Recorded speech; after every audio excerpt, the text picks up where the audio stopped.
I'm in a classroom that is grade 10 with adolescent young boys and girls. In a classroom of 18, you have also 3 girls in this class.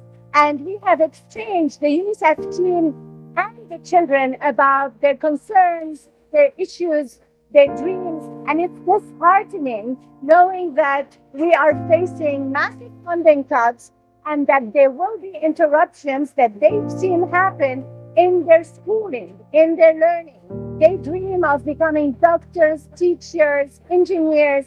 They dream of going home. They dream of really contributing to society. What we're seeing here is escalating violence and insecurity at a time where we're living massive funding cuts.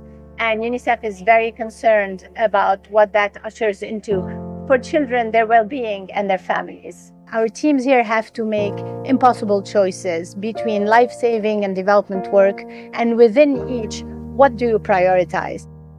UNICEF is here focusing on building the capacities of children, not only in terms of education, but also in terms of life skills, so that when one day they can return home, they can rebuild their communities. The global funding cuts mean that we are faced with a child survival crisis today that threatens to rob children of their future.